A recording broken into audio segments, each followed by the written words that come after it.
తాకట్లో ఉన్న బంగారాన్ని విడిపించి ఆ రోజున మార్కెట్ ధర కట్టి మిగిలిన డబ్బును మీకు అందిస్తుంది కొమ్మూరి గోల్డ్.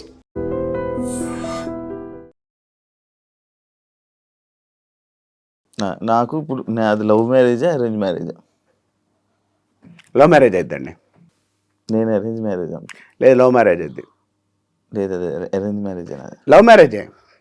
అరేంజ్ మ్యారేజ్ చూడండి, మీరు ఏదైనా లవ్ మ్యారేజే చేసుకుంటారు, అది కూడా మీరు ట్రావెల్ అయ్యి కానీ చేసుకోరు, తెలిసిన అమ్మాయితోనే చేసుకుంటారు. ఎక్కడ తెలియకపోతే అసలు చేసుకోరు. మీకున్న ప్లస్ పాయింట్ ఏం తెలుసా, ఒక బట్టన్ కానీ ఏదైనా కూడా 20 సార్లు చూసి చూసి చూసి దాన్ని గోకి గోకి చేసుకుంటారు. అలాంటి వ్యక్తి ఉన్నప్పుడు కమ్మండి. ఇప్పుడు మీరు సేమ్ క్యాస్ట్ అమ్మాయిని చేసుకుంటున్నా? సేమ్ క్యాస్ట్ ఇప్పుడే కదండి అరేంజ్ మ్యారేజ్.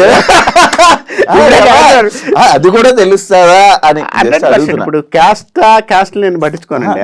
సరే, తెలుసుకోవచ్చు. చెప్పండి సార్. ఎవరికి? ఇప్పుడు నాకు సేమ్ క్యాస్ట్ అమ్మాయి లేదా వేరే క్యాస్ట్, అదర్ క్యాస్ట్ అమ్మాయి? మీకు ఏదైనా కూడా తెలిసిన వ్యక్తితోనే పెళ్లి అవుతుంది, ఇది 100% రాసిస్తా. ఇదే తెలివి అన్నాను ఇందాక, నేను స్టార్టింగ్ లో అన్నాను. తెలివి కాదు, ఇది తెలివిగా చెప్తారు జ్యోతిషులు. తెలివి కాదు. ఇక్కడ ఒక విషయం అండి, ఒక మనిషిలో ఒక 2-3 స్త్రీలు ఉంటారు. అందరిని ప్రేమించాలి లేదు. ఇప్పుడు మనం ఉన్నామండి, చిన్నప్పుడు ఒకరిని ఇష్టపడ్డాం మీన్స్ అక్కడ పోయి మనం చెప్పలేదు, అది మనకు లవ్ ఫెయిల్యూర్ వస్తుంది. అలానే జాతక ప్రకారంగా ఎక్కడ ఏముంది, ఏ స్థానంలో ఉన్న దాన్ని బట్టి చూసుకొని చేయాలి. మీ జాతకంలో మీ క్యాస్ట్ అమ్మాయి వస్తుందా, ఇంకో క్యాస్ట్ అమ్మాయి వస్తుందా అని అడిగారు మీరు. కానీ ఏదైనా పెద్దలు ఒప్పించి చేసుకునే తత్వాన్ని కలిగి ఉంటారు, అది మీకు ప్లస్ పాయింట్. తత్వాన్ని కలిగి ఉంటారు. అదర్ క్యాస్ట్స్ కన్నా కూడా, అదర్ కులం కన్నా కూడా మతం వేరు, మతాలకు మాత్రం వెళ్ళరు. అది మాత్రం కాన్ఫిడెన్స్గా చెప్తాను. అది ఎందుకంటే అందరు చేసుకోలేరు వాళ్ళు. ఇవి తెలివండి, ఇవే మీ మాటలు. తెలివి కాదు. ఇక్కడ విషయం ఏంటంటే, నేను కొన్ని మాటలు మాట్లాడేటప్పుడు దానికి కొన్ని సెన్సార్స్ ఉంటాయి నాకు.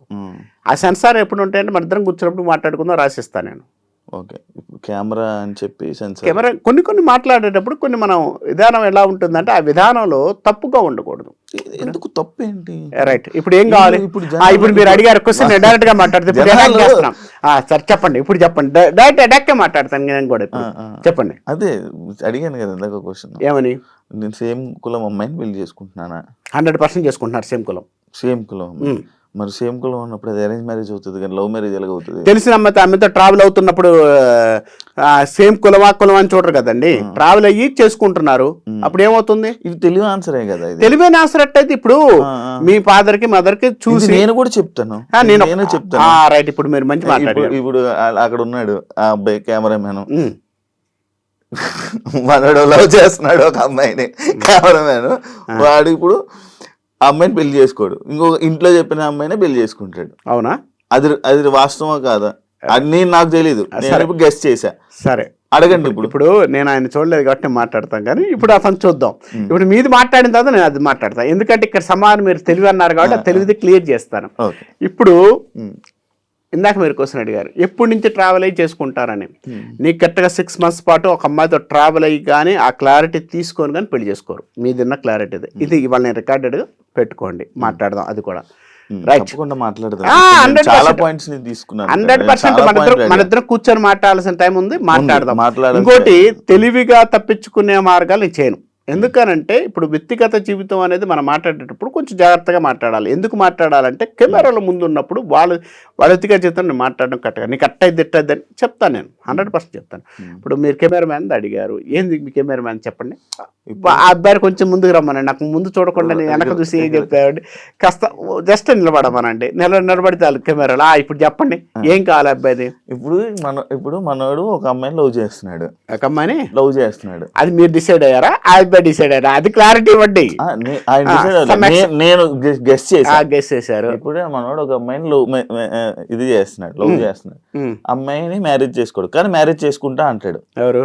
మనోడు జాతకం అలాగ ఉంది, నేను చూసిన ఫేస్ బట్టి అర్థమవుతుంది నాకు. రైట్. అయితే మనోడు అరేంజ్ మ్యారేజ్ చేసుకుంటాడని నేను అంటా. ఎవరు? మనోడు. ఎంతమంది చేసుకుంటాడు ముందు క్లారిటీ కూడా ఇవ్వండి, నాకు అర్థం కావాలిగా. అవునండి, ఎంతమంది చేస్తున్నాడు తెలుసుకుంటే ఎప్పుడు. ఒక అమ్మాయిని లవ్ చేస్తాడు ఆల్రెడీ, ఒక అమ్మాయిని వెళ్ళిపోయింది, ఇంకొక అమ్మాయి రన్నింగ్ లో ఉంది. ఏ అమ్మాయిని? ఏమని చెప్పండి, నేను మాట్లాడుతున్నా కదా, నేను ఇక్కడే కూర్చున్నాను మాట్లాడుతున్నాను. ఇప్పుడు ఆ అబ్బాయి మొహం క్లారిటీ, అది ఏ సంవత్సరం ఏం చేశాడు, ఎలా పడుకున్నాడు కూడా చూద్దాం. చెప్పుకుందామా? అవన్నీ చెప్పుకుందాం. ఏముంది, ఆ అబ్బాయిని ఎందుకు పబ్లిక్ ఉప్పు తీసి గుడ్డలు ఇప్పేసి చెప్పుకోవడం ఎందుకు దరిద్రాలు? ఇప్పుడు అరేంజ్ మ్యారేజ్ చేసుకుంటాడా? నేను చెప్పాను అరేంజ్ మ్యారేజ్ చేసుకుంటాడా. ఇంకా ఉన్నారండి, వాళ్ళందరూ అయిపోయినండి అప్పుడు మాట్లాడతారు. ఇప్పుడు వచ్చే వాళ్ళందరూ ఆపుతలేం కదా, రన్నింగ్ కానివ్వండి పాపం. అంతే. ఏ సంవత్సరం మనం పుట్టింది? 2004. ఓకేనా? రైట్. 22-24లో ఇన్కమ్ స్టార్ట్ చేసావా? అది తెలివైన. వెళ్దాం. మీరు తెలివైంది అన్నారుగా, మాట్లాడి. నేను అబ్బాయిని మాట్లాడిన తర్వాత నేను మాట్లాడతాను. మళ్ళీ మీరు మాట్లాడడానికి క్వశ్చన్ ఉంటుంది, క్వశ్చన్కి ఆన్సర్ చెప్తాను.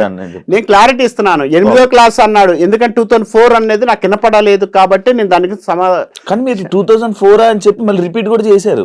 నేను 2004 అనుకో 94 ఆ సిచ్యువేషన్లోకి వెళ్ళిపోయాను, అందుకని సారీ చెప్పాను నేను. ఇప్పుడు అందుకే సారీ చెప్పాను. 2004 అన్నాడు. 4కి విషయంలోకి వచ్చాక 2022-24 మధ్య ఇన్కమ్ వైడ్గా ఇన్వాల్వ్మెంట్ జరిగిందా? ఏం చేసావు టైంలో? స్కాలర్షిప్ రావడం కానీ ఏదన్నా ఫైనాన్షియల్గా ఇన్వాల్వ్మెంట్ ఏం జరిగిందా? ఫైనాన్షియల్ ఇన్వాల్వ్మెంట్, నాటే సంపాదించావు అనట్లేదు, ఇన్వాల్వ్మెంట్ జరిగిందా లేదా? Right, clarity. 2025 మే తర్వాత ప్రొఫెషన్ పరంగా కొంత గ్రోతింగ్ వచ్చి టర్నింగ్ తీసుకొని సంపాదన విషయంలో స్టార్ట్ చేసావా? ఓకేనా? ఇంకోటి ఇది రాసి పెట్టుకోండి. 2026 మార్చి తర్వాత గ్రోతింగ్ ఉంది, ఫైనాన్షియల్ గ్రోతింగ్ వస్తుంది. అక్కడి నుంచి బాగుంది. ఇప్పుడు ఈ సంవత్సరం నుంచి మార్చి నుంచి ఇంకో నెల కెమెరామెన్ అయిపోతాడు అసిస్టెంట్ నుంచి. ఏమవుతాడో అప్పుడు చెబుతామండి. గ్రోతింగ్ అయితే ఉంది. కాదు, ఇప్పుడు ఏం చెప్పారు ఆయనకి? నార్మల్గా 22 నుంచి 24 లోపు సంపాదన ఇన్వాల్వ్మెంట్ సంపాదన కాదు, ఎక్కడంటే అక్కడ స్కాలర్షిప్ రావడం కానీ, ఫైనాన్షియల్ ఇన్వాల్వ్మెంట్ అవ్వడం కానీ, తల్లిదండ్రులు హెల్ప్ చేయడం కానీ, ఫైనాన్షియల్ ఇన్వాల్వ్మెంట్ ఉంది. 17-18 ఏళ్ల కంటే అబ్బాయి కష్టమైన విలువ తెలుస్తుంది. ఇప్పుడు ఈ 22 నుంచి 24 వరకు మీరు ఒకటి ఇది చెప్పారు. అవును, ఏం చెప్పాను? అది ఏం సంబంధం ఏంటి? ఎస్, మంచి ప్రశ్న ఇది. 22-24 అంటాం మనం. 22లో బాగుందా బాగలేదా, 24 లేదా డేట్ అనేది చెప్పొచ్చు. ఇక్కడ చెప్పడానికి ఏంటంటే, ఇప్పుడు అబ్బాయి ఈరు మన కాన్ఫిడెన్స్ గా క్లారిటీ ఎందుకు ఇవ్వలేమంటే, ఒక మనిషి సాధించడానికి స్టార్ట్ చేసే టైం అనేది స్టార్ట్ అవుతుంది అక్కడ. ఈ స్టార్ట్ అయినా కూడా మనకి కుటుంబ పరిస్థితులు, సామాజిక పరిస్థితులు ఉన్నాయి. 2020లో సంపాదించాలని రాసి ఉందండి. సామాజిక పరిస్థితులు బాగా, కరోనా వచ్చింది. అప్పుడు ఏం చేశారు? ఖాళీ కూర్చున్నారు. కాబట్టి అప్పుడు సంపాదించారు నేను అన్నా అనుకోండి, కొడతారా లేదా నన్ను? కాబట్టి సంపాదించిన వాళ్ళు కూడా ఉన్నారు, నేను కాదంట్లా. కొంతమందికి గ్రహస్థితులు మారే టైంని మారకుండా ఇబ్బంది పడ్డ వాళ్ళు కూడా ఉన్నారు కదా. ఆ కర్మ అనేది, ఆ టైం అనేది చూసుకొని బేస్ చేసుకోవాలి అంట నేను. ఇక్కడ ఇది మార్చి తర్వాత నుంచి బాగుంది అన్నాను. మార్చి తర్వాత నుంచి ఏం బాగుంది ఏంటి అనేది మీరు అడిగారు కదా. నేను పాయింట్ టు పాయింట్ రాసిస్తాను. ఇప్పుడు మీ స్టూడియోలోనే ఈ పాయింట్ టు పాయింట్ మనం పెట్టుకుందాం, నెలలతో సహా రాసిస్తా, మాట్లాడదాం. కాదు, ఒకవేళ జరగలేదండి, జరగకపోతే ఏం చేస్తారు మీరు? ఎవరికైనా ఆ ఛాలెంజ్ ఇస్తారు? ఇప్పుడు ఛాలెంజే చెబుతున్నాను నేను. జరగలేదు అన్నారు, జరగలేదంటే నా ఫీల్డ్ వదిలేసుకొని దండం పెట్టేసి వెళ్ళిపోతాను. తప్పే ఉంది? ఓకే, నా తప్పది. నా తప్పుని నేను శాస్త్ర ప్రకారంగా నా తప్పుని నేను ఉన్నప్పుడు, నిరూపణ అయినప్పుడు నాకు వద్దనుకుంటే పక్క తప్పుకుంటాను. తప్పే ఉంది? ఓకే, నాకు అమ్మవారు ఆంశ లేదు, అమ్మా నేను తప్పు చేశానమ్మా అని ఆమెకు చెప్పుకుంటే వెళ్ళిపోతాను నేను. ఓకే, ఇప్పుడు ఆ అబ్బాయి దాని గురించి ఏం చెప్పబోతున్నారు? ఇప్పుడు నెక్స్ట్ ఇది అయిపోయాక చెప్తారా, లేకపోతే ఇంటర్వ్యూలో ఏమైనా చెప్తారా? ఈ మంత్, ఈ వారం మార్చి తర్వాత ఆయన గురించి ఏదైనా చెప్పబోతున్నారు? అవును, చెప్తారు. ఇప్పుడే చెప్తారా లైవ్ లో? ఏం కావాలి? ఇప్పుడు మార్చి తర్వాత ఆయనకి ఏం జరుగుతుందో మీరు చెప్పండి. ఒకవేళ ప్రొఫెషన్ పరంగానే దేని పరంగానే మన లైఫ్ లోని ఏదో ఒక పాయింట్ మీరు చెప్పండి. రైట్, అది ఒకవేళ జరిగితే మీరు యాక్సెప్ట్ చేస్తాను. రైట్, ఓకేనా? అశోక్ గురూజీ గారే. Okay, right. నేను 100 మందికి చెప్తా. సరే, ఒకవేళ జరగకపోతే మీరు క్షమాపణ చెప్తాను నేను. ఎందుకంటే శాస్త్ర ప్రకారంగా నేను ఎక్కడైతే చెప్తున్నానో ఆ విషయంలో నేను క్షమాపణ చెప్పడానికి రెడీ.